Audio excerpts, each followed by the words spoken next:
మదన్ పెడుతున్న నొప్పికి కన్నీళ్ళైతే బయటకు రాకుండా ఆపుకుంటుంది. కానీ అతడు ఏం చేయబోతున్నాడో అర్థం కాక పిచ్చిగా చూస్తూ పక్కకు జరగబోతున్నామని ఉద్దేశించి, ఏయ్ సరిగా నా మీద కూర్చోవే అంటాడు. మీరు వదిలితే పక్కకు జరిగి కూర్చుంటా. ఎక్స్ట్రాలు తగ్గించి నేను ఎక్కడ చెప్పానో అక్కడ కూర్చో. నిద్రపోదామని వస్తే చెడగొట్టావుగా. I want satisfaction. బయట అందరూ ఉన్నారు, ఇక్కడ నేను రూమ్లో ఉండటం బాగోదండి. వాళ్ళు వెళ్ళిన వెంటనే వచ్చేస్తా అంది రిక్వెస్టింగ్గా. ఎన్నిసార్లు చెప్పాలి, నీకు నేనే ఇంపార్టెంట్, ఇంకొకరు కాదని. పిడికిలి బిగించగా గాజు ముక్క సిరి చేతికి గీసి రక్తాన్ని అతడికి అంటిస్తుంది. నొప్పికి సిరి కళ్ళు మూయగా ఆమె చేతిని వదులుతూ రక్తం సిరి శారీకి తుడుచుకొని, చిరాకు తెప్పించకుండా చెప్పిన పని చేయి అని కాస్త కూల్గా చెప్తాడు. మదన్ని కోపంగా చూస్తూ అతడి మీదే కూర్చొని గుచ్చుకున్న గాజు పెంకుల్లాగి దూరం పడేసి కళ్ళు తుడుచుకుంటుంది. చెప్పండి అంది. నేను ఆపమని చెప్పే వరకు సారీ చెప్తూ లిప్ కిస్సెస్ ఇవ్వు అని సిరి శారీ కొద్ది కొద్దిగా మీదకు జరుపుతూ మోకాల వరకు ఎత్తుతాడు. ఎలా? అలాగే వంగి ఇవ్వు. ఇంకెప్పుడు నేర్చుకుంటావు? నాకు రాదు. ఇక మీదట నాతో పాటు నేర్చుకో. నాకు కూడా కొత్తే అని పొట్ట మీద కూర్చున్న సిరిని కిందకి జరిపి హార్ట్ ప్రాబ్లం ఉందని ఆ క్షణం మరుస్తాడు. సిరి లెగ్స్ వైడ్ చేస్తూ కిస్ ఇవ్వడం స్టార్ట్ చేయి అన్నాడు.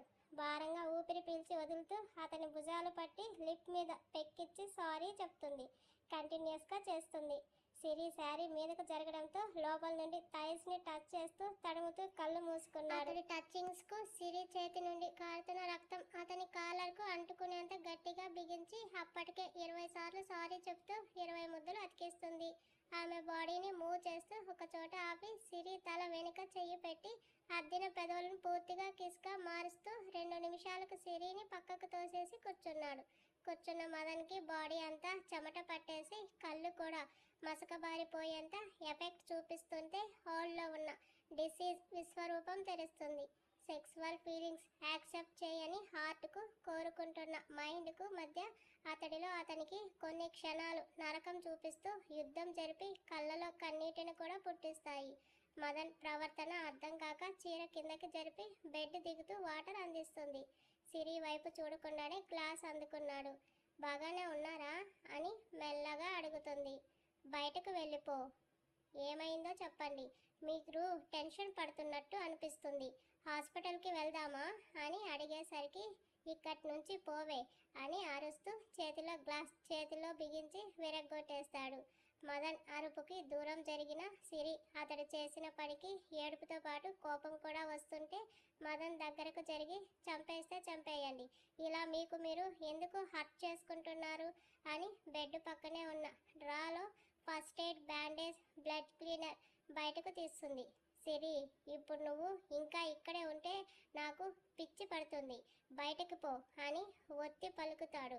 అతడు ముందు కూర్చున్న ఆమె గుండె రాయి చేసుకుని ప్రాణం అరచేతిలో పట్టుకుంటూ మదన్ చేతిని క్లీన్ చేసి కట్టు వేయించగా హ్యాండ్ పెయిన్కు హార్ట్ పెయిన్ తగ్గి ఇంకా మోగిస్తున్న వాచ్ వైబ్రేషన్ కారణంగా చిరాకు వచ్చి వాచ్ పీకి విసిరేస్తాడు. మీకెందుకు అంత కోపం? నాది కోపమా అని అరవగా లేదు లేదు కోపం కాదు అని నోరు మూసుకుంటుంది. ఇక చాలే వదులు అని సిరిని విసురుగా వెనక్కి తోసి ఇంకో రూమ్కి వెళ్ళిపోయాడు. ఉన్నట్టుండి ఎందుకు అలా వైలెంట్గా బిహేవ్ చేస్తున్నారండి? వాటర్ ఇవ్వడం నేను చేసిన తప్పు అనుకునేలా చేస్తున్నారు అనుకుంటూ అక్కడే నేల మీద కూర్చొని చేతికి అంటుకున్న చిన్న చిన్న గాజు ముక్కలు తీసి యాంటీసెప్టిక్ ఆయింట్మెంట్ రాసుకొని మదన్ విరగ్గొట్టిన గ్లాస్ గాజు ముక్కలను తీసి డస్ట్బిన్లో వేస్తుంది. అప్పుడే సుజాత గారు పిలవడంతో ఫేస్ వాష్ చేసుకుంటూ శారీ నీట్గా కట్టుకొని 5 మినిట్స్లో రెడీ అయి వెళ్తుంది. సాగర్ ఫ్యామిలీ భోజనాలు కూడా ముగిసిపోవడంతో అందరూ ఏమనుకుంటున్నారు అని తడబడుతూ వెళ్ళిన సిరిని చూసి సాగర్ మదర్ సిరి చెంప నిమిరి వెళ్ళొస్తాం సిరి అంటారు. చిన్నగా నవ్వుతూ అందరి వైపు చూస్తుంది. సిరి సరి ఒకేలా ఉండడంతో కాస్త కన్ఫ్యూజ్గానే సాగర్ బాయ్ చెప్తాడు. హాల్లో సతీష్, కిచెన్లో సుజాత గారు, సిరి రూమ్స్లో సరియు, మదన్. అత్తయ్య, నేను ఇక్కడ పని చేస్తా, మీరు మీ అబ్బాయిని భోజనానికి పిలుచుకు వస్తారా అంటుంది మెల్లగా. మీ రూమ్లోనే ఉన్నాడా? బాగానే ఉన్నాడా? కోపంగా ఉన్నాడా అని ముందుగానే అడుగుతారు ఆవిడ. అది కొంచెం కొంచెం కోపంగా ఉన్నారు అని తడపడేసరికి సుజాత గారి గుండె నేలకి జారినట్టు మీ మామయ్య ఇప్పుడు వస్తారనుకుంటా, పంపిస్తాలే అంటారు. మీరు మదర్ కదత్తయ్య, మీకెందుకు మీ అబ్బాయి అంటే భయం? వాడికి నచ్చని పని చేస్తే తల్లినే తల్లి కాదనుకునే అంత మొండి. ఆ పిలుపు దూరం చేసుకోలేక ఈ భయం.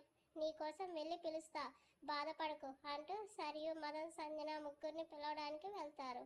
సతీష్ ఏ స్థానంలో కూర్చున్నాడో ఇంకా అదే స్థానంలో కూర్చొని సరియు పెళ్లి ఇంకొకరితో ఊహించుకోలేక భారంగా కళ్ళు మూసుకున్న సమయంలో బావా భోజనం చేద్దాంరా అని పిలుస్తుంది సిరి. అత్తయ్య ఆయన వస్తా అన్నారా అని ఆశగా అడుగుతుంది. నిన్నే రూమ్కి భోజనం తీసుకుని రమ్మన్నాడు సిరి అని చెప్పి ప్లేట్లో రైస్ దాల్ వేసి కర్రీ సపరేట్ బౌల్లో వేసి సిరి చేతికి అందిస్తారు. ఎలా అయినా కోపంలో భోజనానికి ఒప్పుకున్నారని డైనింగ్ టేబుల్ మీద ముందుగానే బాయిల్ చేసి పెట్టిన హాట్ వాటర్ ఫ్లాస్క్లో కూడా తీసుకెళ్తుంది. సరియు అదే అవతారంలో కిందకి వచ్చినప్పటికీ సతీష్ ఆకలిగా లేదని చెప్పి రూమ్లోకి వెళ్తాడు. నువ్వు కూడా రా బావా భోజనం చేద్దువు, ఎప్పుడు వర్క్లోనే ఉంటావు, అంతా హార్డ్ వర్క్ చేసే మనిషికి ఆకలి లేదంటే నమ్మేస్తాలే, రా అందరం కలిసి తిందామని నవ్వుతూనే సతీష్ చేయి పట్టుకొని తీసుకెళ్తుంది సరియు. ఆ క్షణం అతడి మనసులో సందేహం. ప్రేమించాను అంది, అంతలోనే మర్చిపోయిందా, లేక హ్యాపీగా ఉన్నట్టు నటిస్తుందా అని. సరియు చేయి పట్టుకున్న అబ్జెక్షన్ చేయకుండా ఆమె వెనకే అడుగులు వేసి కూర్చుంటాడు. సంజు చిత్ర కూడా రావడంతో సంజన ఎందుకు అంత ముభావంగా కనిపిస్తుందా, సుజాత గారు గమనిస్తున్న పనులన్నీ అయ్యాక మాట్లాడాలి అనుకుంటూ నలుగురికి వడ్డిస్తారు. కంగ్రాట్స్ సరియు, పెళ్ళికి టికెట్ కొనేశావు అంటుంది చిత్ర. థ్యాంక్స్, ఐ హోప్ నువ్వు కూడా తొందరగా కొనేయాలి, లేకపోతే తర్వాత కావాలనుకున్నా దొరకవు అని చురక అంటించి అప్పడం కొరుకుతుంది. ఏంటిది ఇంత హ్యాపీగా ఉంది, అంటే వాడిని చేసుకోవడానికి ఇష్టం చూపిస్తుందా? నా బావ నా చేతికి ఒకసారి దొరకని అప్పుడు కడతా నీ ఆటలు, మనసులోనే కసిగా అనుకుంటూ తినడంలో మునుగుతుంది చిత్ర. అబ్బాయి వాళ్ళ ఫ్యామిలీ కూడా వెల్ సెటిల్డ్ రా, మంచి కుటుంబంలో కనిపిస్తున్నారు, ఏమంటావు సతీష్ అని అది అడుగుతారు సుజాత గారు. అవును అత్త, నాకు కూడా అలాగే అనిపించింది అంటుంది సరే. నువ్వు కాబోయే వాడి గురించి ఆలోచించుకో కోడల పిల్ల, మిగిలినవన్నీ మేం చూసుకుంటాంలే అంటారు సుజాత గారు. ఆయన గురించి పెళ్ళయ్యాక కూడా తెలుసుకోవచ్చులే అని సిగ్గుపడుతూ చెప్తున్న సర్యుని చూసి సతీష్ చెయ్యి సాంబార్లో ఉన్న గరిట మీద పడితే గరిటతో పాటు చారు కూడా హోలికి సరియు మీదకి ఎగురుతుంది. పెద్దమ్మ మీటింగ్ ఉంది, నేను బయలుదేరుతున్నాను అని కోపంగా లేచి నిల్చుంటాడు సతీష్. అందరికీ సతీష్ ముఖంలో కోపం కనిపిస్తూనే ఉంటుంది. ఎందుకో అర్థం కాక అయోమయంగా చూస్తూ సరే బాబు అని సరియు బయట తింటున్న చెయ్యి మీద తడిదనం చూసి నెమ్మదిస్తారు ఆవిడ. అయినా సర్యులో మారని భావాలు. కూల్గా టిష్యూని అందుకొని చేతిని క్లీన్ చేసుకుంటూ పూర్తిగా తిన్నాక లేస్తుంది. భోజనం పట్టుకుని రూమ్కి వెళ్ళిన సిరికి మదన్ కనపడకపోయేసరికి వెతుకుతూ ఇంకో బెడ్రూమ్కి వెళ్తుంది. అక్కడే బెడ్కు ఆనుకొని కూర్చొని ల్యాప్టాప్లో అతనికి టీం పంపించిన డీటెయిల్స్ చూస్తూ లోపలికి వచ్చిన సిరిని చూసి తిను అంటాడు.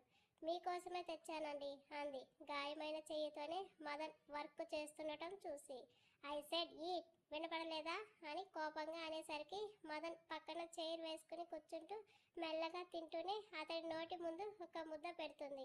2 సార్లు చేతిని తిప్పి కొట్టేసి మూడోసారి సిరిని కొట్టడానికి లేపిన చెయ్యి ఆమె క్యూట్గా ప్లీజ్ అని పెదాలు విప్పిన దగ్గర ఆగిపోతే బ్రింగ్ అనదర్ ప్లేట్ అని విసుగ్గా చెప్తాడు. ఏ నేను తిన్న ఇంగిలి ఈయన గాయకి నచ్చదా, ఓ ముద్దులు మాత్రం పెట్టేసుకుంటారు అని గొనుక్కుంటూ 5 నిమిషాల్లో మరో ప్లేట్తో రూమ్కి వెళ్ళేసరికి ఆ ప్లేట్ ఖాళీ చేసి మళ్ళీ వర్క్లో మునిగి ఉంటాడు. ఇది ఎందుకు తెమ్మని చెప్పారు అంటుంది కూర్చుంటూ. నీకోసమే, నేను కూడా మీతో పాటు తినేదానిగా, చిన్నపిల్లల లవర్స్ అనుకుంటున్నావా, అలా తినడానికి డిస్టర్బ్ చేయకుండా తినేసి వెళ్ళిపో అని తింటూనే మీకు సాగర్ నచ్చాడా అని అడుగుతుంది. నచ్చలేదు. ఎందుకు, బాగానే ఉన్నాడు కదండి, వాడికి నువ్వు కాపీ ఇవ్వడం నచ్చలే, ఇంకోసారి నా ముందే ఎవరికైనా ఇస్తే అంటూ సిరి లెఫ్ట్ హ్యాండ్ చేతిలోకి తీసుకొని ఫింగర్స్ బెండ్ చేస్తూ ఇవి లేకుండా చేస్తా, ఓకేనా అంటాడు. కాపీ ఇవ్వడంలో తప్పే ఉంది, ఏంటో ఈయన అని మదన్ సైలెంట్ అయిపోవడంతో సాగర్ నచ్చలేదు అనగానే డల్గా ముఖం పెట్టి భోజనం కంప్లీట్ అయ్యాక వాళ్ళ అత్తగారికి హెల్ప్ చేసి రూమ్కి వెళ్తుంది. బావా ఈ టైంలో నువ్వేంటి ఇక్కడ అని సతీష్ని చూసి షాక్ అవుతూ డోర్ క్లోజ్ చేస్తుంది. బెడ్ మీద ఉన్న తన పెళ్లి చూపుల శారీ కాస్ట్యూమ్స్ చూస్తూ అందులో చెవి బుట్ట రింగ్ తీసుకొని బెడ్ మీద కూర్చుంటాడు. అడిగేది నిన్నే, ఇక్కడేం చేస్తున్నావు బావా అని సతీష్ దగ్గరికి వెళ్తుండగా అతని దగ్గర నుండి వస్తున్న ఆల్కహాల్ స్మెల్కు దూరం జరిగిపోతుంది. ఆమెకు తెలిసిన సతీష్ అంటే ఎప్పుడు డిగ్నిఫైడ్గా ఉంటూ ఇన్షర్ట్లో డీసెంట్గా స్పెట్స్ పెట్టుకొని కూల్గా కనిపించేవాడు. ఇప్పుడు కనిపిస్తున్న సతీష్కు ఎందుకు అతను బాధపడుతున్నాడో క్లారిటీ లేకుండా బాధపడుతూ ఉండడం నచ్చడం లేదు. డోర్ లాక్ చేసి బెడ్ మీద ఉన్న సామాన్లన్నీ తీస్తూ వెళ్తున్న సరియుని తన మీదకి లాక్కొని వెనక్కి వాలిపోయాడు. ఇద్దరి మీద పడిన చీరకు లైట్ వెలుగులో కనిపిస్తున్న చీర రంగు షాడోకు ఆమె ముఖం ఆరెంజ్ కలర్లో వెలుగుతుంటే చూపుడు వేలుతో తన ముఖాన్ని తడుముతూ మారిపోయావే అంటాడు బాధగా. ఏం మారాను అంటుంది సూటిగా సతీష్ కళనే చూస్తూ. అతడు వదిలే ఊపిరి పీల్చకుండా కష్టంగా ఆపుకుంటూ నీ కలర్ మారిపోయింది, నువ్వు కూడా మారిపోయినట్టేగా అంటాడు మత్తుగా. చిన్నగా నవ్వి నా ఎంగేజ్మెంట్ సిరి రిసెప్షన్ ఒక్కరోజే ప్లాన్ చేశారు బావా, ఇంకా 3 days మాత్రమే టైం ఉంది అంట సాయంత్రం నాన్న చెప్పారు అంటుండగా సతీష్ చెయ్యి ఆమె నడుము మీద మరోసారి బిగుసుకుంటుంది. నొప్పికి ఇష్ అంటూ ఆమె లిప్స్ మీద ఫింగర్ పెట్టి ఆపమంటూ నీకు ఇష్టమేనా అని అడుగుతాడు. నీకు ఇష్టమైతే నాకు కూడా. నీకు ఇష్టమేనా అని మరోసారి ఒత్తి అడిగేసరికి సూటిగా చూస్తున్న సతీష్ కళ్ళని ఓసారి చూసి తల నిలువుగా ఊపేసరికి సర్యుని బెడ్ మీదకు చేర్చి కూర్చుంటాడు. అప్పటికి సరియుకి సతీష్ బిహేవియర్ తనని ప్రేమిస్తున్నట్టు అనిపిస్తుంటే ధైర్యం చేసి సతీష్ పక్కన కూర్చుంటూ నువ్వు నన్ను ప్రేమిస్తున్నావా అని అడుగుతున్న సరియు మాటలు వినకుండా లేచి నిల్చుంటూ కంగ్రాట్స్ అని చెయ్యి ముందుకు చాపుతాడు. ఎందుకు అర్థం కాక అయోమయంగా ఉన్న సరియుని నిలబెట్టి తన చేతిని అందుకుంటూ కంగ్రాట్స్ అని చెప్పి అక్కడి నుంచి బయటికి వెళ్ళిపోతాడు. మరుసటి రోజు సరియు ఎంగేజ్మెంట్ కోసం మరోసారి మదన్ చేతిలో దెబ్బలు తిని బలవంతంగా అతన్ని షాపింగ్కి తీసుకువెళ్తుంది సిరి. ఆ దారిలోనే ధీరజ్ కనబడడం మదన్కు కోపానికి గురి చేస్తే ధీరజ్కు మాత్రం కరెంట్ షాక్ కొట్టినట్టు అనిపిస్తుంది. ఏమండి, ఎంగేజ్మెంట్ రింగ్ షాపింగ్ అయిపోయింది, మీరు ఇచ్చిన 2 minutes టైం కూడా అయిపోయింది, వెళ్దామా అని మనీ రిసిప్ట్ సర్దుకుంటూ చెప్తున్న సిరికి మదన్ రియాక్ట్ అవ్వకపోయేసరికి తలెత్తి చూస్తుంది. ధీరజ్ అన్నయ్య ఆమె మాటతో తేరుకుంటూ మదన్ని భయంగా చూస్తూ hi sister, how are you అన్నాడు పలకరింపుగా. I'm fine, what about you? US నుంచి ఎప్పుడు వచ్చారు? చెప్పలేదే అంటుంది. సిరి, నీకు అవసరమా, పద అని మదన్ సిరిని తీసుకుపోతుంటే స్టైల్గా పెట్టుకున్న కలర్ గ్లాస్ గాగుల్స్ తీసి షర్ట్ మధ్యలో దోపుతూ బావా సారీరా అని మాల్ అంతా వినపడేలా చెప్తాడు. ఇరిటేటింగ్ ఫెలో, లవర్ అనుకుంటున్నాడా అని చిరాగ్గా పట్టించుకోకుండా మాల్ బయటకి వెళ్తుంటే పరిగెత్తి అలసిపోయి 5 నిమిషాల్లో మదన్ ముందు నిలబడి చేతులు పట్టుకున్నాడు ధీరజ్. సిరికి కూడా అలుపు వచ్చేస్తుంటే అసలు ఏమైందండి అని అడుగుతుంది అసహనంగా. వీడు వస్తున్నట్టు చెప్పలేదు, పైగా నేను కాల్ చేస్తే లిఫ్ట్ చేయలేదు, అందుకే నాకు వీడు నచ్చలేదు, కార్ తీసుకొని వస్తా, వెయిట్ చేయి అని చెప్పాల్సింది చెప్పేసి పార్కింగ్ వైపు వెళ్ళాడు. మదన్ పొగరుతో కూడుకున్న రీజన్ కారణంగా సిరికి నవ్వొస్తుంటే ఆయన మీతో ఎప్పుడు అంతేనా అన్నయ్య అని అడిగింది. ఎప్పుడు అంటే 5 సంవత్సరాలుగా వెంటపడి ప్రేమిస్తే 5 నెలల కిందట నా ప్రేమను యాక్సెప్ట్ చేశాడు.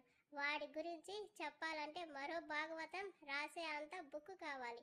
ప్రస్తుతానికి వాడి కోపం చల్లార్చు సిస్టర్ అని సిరి చేతులు పట్టుకున్నారు.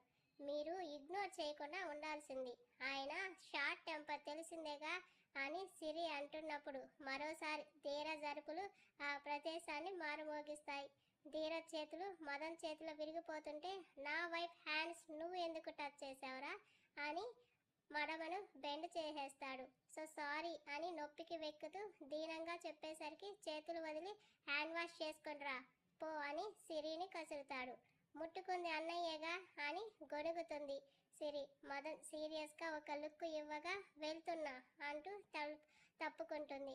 రే సారీరా, అక్కడ ఉన్నప్పుడే నీకు ఒకటి చెప్పానుగా, పీజీ వాళ్ళకి ల్యాబ్ ప్రొఫెసర్ 3 months కావాలని, దానికోసమే వచ్చాను. వచ్చి జస్ట్ 1 week మాత్రమే అయ్యింది. అమ్మ దగ్గరకు వెళ్ళా, తర్వాత ఒక ఇన్సిడెంట్ కారణంగా నీ దగ్గరకు రాలేకపోయా, సారీ అంటాడు ధీరజ్. సిరి అయ్యిందా అని మదన్ అరవగా బావా రియలీ సారీ అని హార్ట్ఫుల్గా చెప్తాడు. ఈరోజు డ్రైవర్ డ్యూటీ చేయి, రేపు పర్క్యూ చేస్తా అని కార్ కీస్ ధీరజ్ మీదకి విసిరి మదన్ వెళ్ళి కార్లో కూర్చోగా సిరి ఇద్దరిని అనుమానంగా చూసి మదన్ పక్కన కూర్చుంటుంది. పక్కన కూర్చున్న సిరి నడుమును పట్టేసి నాకు షార్ట్ టెంపరా అని అడుగుతూ నడుమును నొక్కేశాడు. అతను వినేశాడు అన్న భయానికి చేతి పట్టుకి ఇక నుండి శారీస్ కట్టుకోవాలి, ప్లీజ్ లైట్గా పట్టుకోండి అని అంటూ మదన్ చేతుల మీద చేతులు వేసింది. 2 మినిట్స్ వరకు మదన్లో రియాక్షన్ లేకపోయినా థర్డ్ మినిట్ నడుము వదిలేసి రూమ్లో నాకు హాట్ కిస్ ఇవ్వు, లేకపోతే నడుము మీద కాదు మార్క్స్ పడేది అక్కడ అంటూ కిందకు చూసేసరికి ముఖం తిప్పేస్తుంది. ప్రైవేట్ రెస్టారెంట్, రియల్లీ నువ్వు నీ సిస్టర్ ఒకేలా ఉండటం నాకైతే బాగా నచ్చారు అని ఎగ్జైట్తో అంటున్నాడు సాగర్. అప్పటికి ఆ మాట మూడోసారి వినడంతో విసుగెత్తి థ్యాంక్స్ అంటుంది సరియు. ఎందుకు అంత డల్గా ఉన్నావు Sarayu? Do you want anything? Nothing Sagar, కాస్త సైలెంట్గా ఉంటావా ప్లీజ్? మనం మాట్లాడుకోవడానికి మీట్ అయ్యాంగా, సైలెంట్గా ఎందుకు ఉండాలి? బట్ నువ్వు చెప్పావు కాబట్టి ఉంటాను అని అప్పుడు మూసిన నోరు ఇద్దరు భోజనాలు చేసి బయటకు వచ్చే వరకు విప్పడు.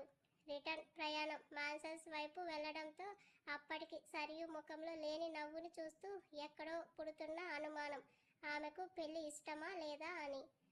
కొద్దిగా ఆమెను అట్రాక్ట్ అవుతూ సరియుని అర్థం చేసుకుంటూ వైఫ్గా స్టాంప్ వేసే ప్రాసెస్లో ఉన్న అతడికి ఆ డిస్టర్బెన్స్ నచ్చక సరియుతో మాట్లాడాలని మెల్లగా పిలుస్తాడు.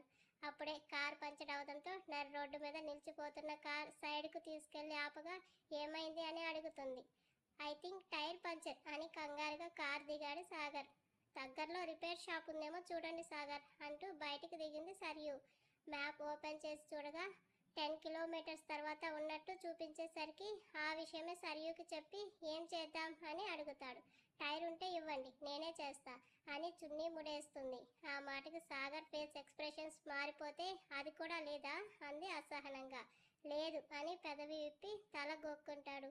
అప్పుడే ఇద్దరి దగ్గర ఒక కారు ఆగడంతో చూడగానే ఎవరో అర్థమై సరియు పెదవుల్లో కన్నింగ్ స్మైల్ నిలుస్తుంది. రాత్రి సతీష్ మాట్లాడిన మాటలు ఇంకా ఆమె బుర్రలోనే తిరుగుతుంటే ఇష్టపడటం మొదలు పెడుతున్న సతీష్ని టార్చర్ చేయడానికి ఫిక్స్ అవుతుంది. రాయల్గా కార్ దిగుతాడు సతీష్. బావా నువ్వేంటి ఇక్కడ అని హుషారుగా అడిగి సాగర్ చేతిని చుట్టేస్తుంది. పెద్దమ్మ కాల్ చేశారు, ఈ 3 డేస్ ఫ్యామిలీతో టైం స్పెండ్ చేయాలని, అందుకే రిటర్న్ అవుతున్నా అని నార్మల్గా చెప్పి ఎనీ ప్రాబ్లం సాగర్ అని అడిగాడు. టైర్ పంచర్ అయిపోయిందంటూ నవ్వుతాడు సరియు చేతిని చూసి మురిసిపోతూ.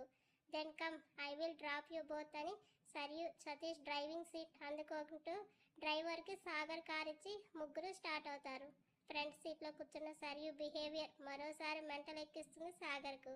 సరియు నోటి నుండి ఎంగేజ్మెంట్ ఇష్టమే అన్న పదం విన్నప్పటి నుండి సతీష్ మనసు మళ్ళీ రాయిలా మారిపోతే సరియుని పట్టించుకోకుండా డ్రైవింగ్ మీద మాత్రమే కాన్సన్ట్రేషన్ పెట్టి 5 మినిట్స్లో సాగర్ డెస్టినేషన్ రీచ్ అవుతాడు. ఇద్దరు హగ్స్ చేసుకొని సెండాప్ ఇచ్చుకున్నాక సరియుని నార్మల్ హగ్ చేసుకుని రేపు కాకుండా నెక్స్ట్ డేనే మన ఫంక్షన్, నీకు నిజంగానే ఇష్టం కదా సరియు అని మరోసారి అడుగుతున్నప్పుడు సతీష్ ఫోన్ మాట్లాడుతూ పక్కకు వెళ్ళిపోతాడు. అప్పుడే సాగర్ పేరెంట్స్ బయటకు రావడంతో కాసేపు మాట్లాడి సతీష్ని పలకరిస్తారు. పెళ్లికి ముందు అత్తయ్య ఇలా వెళ్ళకూడదు అన్నారు ఆంటీ, అందుకే లోపలికి రావట్లేదు, ఫీల్ కావద్దు అంటుంది సరియు. నేను దానికి ఫీల్ అవ్వట్లేదు కానీ నన్ను కూడా అత్తయ్య అంటే బాగుంటుంది అని సరియు నుదుటి మీద ముద్దు పెడతారు ఆమె. కాసేపటికి అందరికీ సెండ్ ఆఫ్ ఇచ్చేసి కార్లో రిటర్న్ అవుతున్న సమయంలో సాగర్ ఫ్యామిలీ ఈజ్ గుడ్ అంటాడు సతీష్. తెలుసు, ఇప్పుడు అంతా ఓకే కదా అని అడిగాడు సతీష్. దేనికోసం అడుగుతున్నావు బావా అంటుంది కోపంగా.